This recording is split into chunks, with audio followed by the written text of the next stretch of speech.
Hello everyone, welcome back to our YouTube channel. So காலையில் வந்து breakfast அப்படின்னாலே usually idli, dosa, appam இப்படி தான் செய்வாங்க. வீட்டில் இட்லி மாவு இல்லாத போது இன்ஸ்டண்ட்டாக ஒரு பிரேக்ஃபாஸ்ட் ரெசிபி செய்யணும் அப்படின்னு நினச்சிங்கன்னா இந்த ரெசிபியை வந்து ட்ரை பண்ணி பாருங்கள். தேவையான பொருட்கள் 250 கிராம்ஸ் ரைஸ் ஃப்ளார் வந்து நான் எடுத்திருக்கேன்.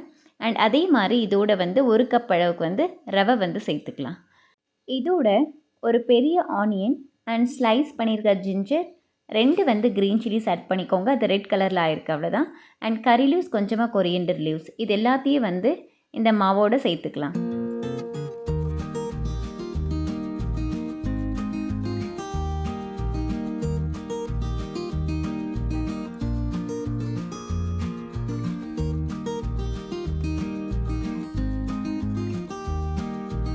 நெக்ஸ்ட் இதோட 1/2 ஸ்பூன் பெருங்காயத்தூள், 1 ஸ்பூன் சால்ட் வந்து ஆட் பண்ணிக்கோங்க. அதே மாதிரி ஒரு 1/2 ஸ்பூன் வந்து பேக்கிங் சோடா ஆட் பண்ணிக்கலாம்.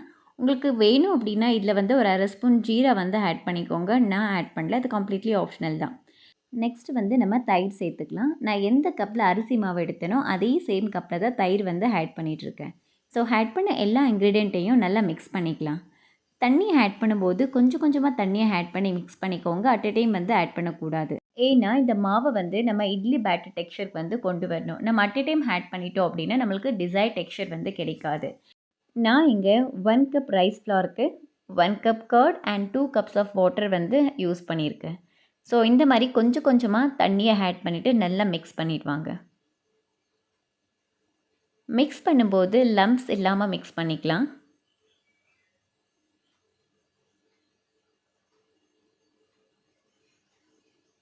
இங்கே பாருங்கள், இந்த பதத்துக்கு வந்து வரணும். இப்போ நான் எடுத்து காட்டுறேன்.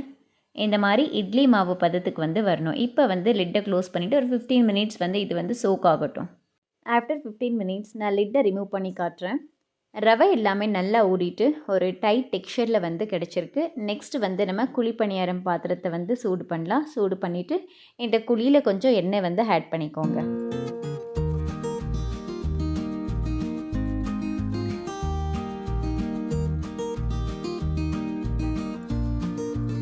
நெக்ஸ்ட்டு வந்து நம்ம ரெடி பண்ணியிருக்க பேட்டரை வந்து இந்த குழியில் வந்து விடலாம்.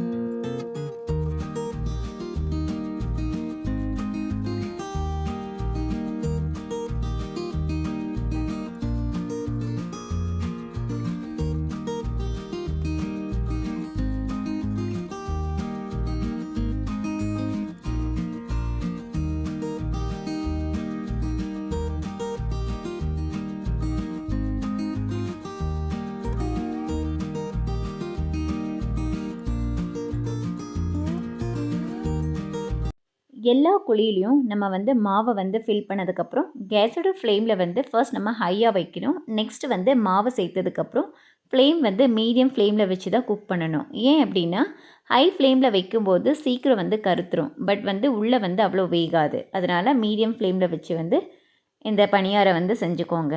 ஸோ ஒரு கொஞ்சம் நேரம் ஆனதுக்கப்புறம் இந்த பணியாரத்தை வந்து நம்ம ஆப்போசிட் டைரெக்ஷனில் வந்து திருப்பி போட்டுக்கலாம்.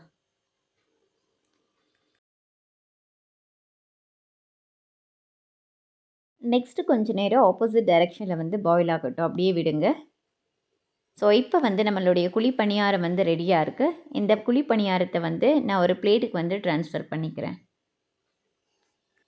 ஸோ இந்த குழி பணியாரத்தை உங்களுக்கு பிடிச்ச சட்னியோடு வச்சு சாப்பிடுங்க, ரொம்ப நல்லாயிருக்கும்.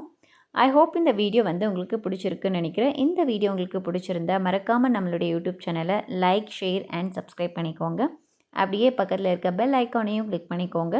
அப்போ தான் எந்த ஒரு புது வீடியோ அப்லோட் பண்ணாலும் உங்களுக்கு நோட்டிஃபிகேஷன் வரும். நம்ம நெக்ஸ்ட் வீடியோவில் மீட் பண்ணலாம். Until that stay tuned, take care, bye bye, have a great day. Thank you.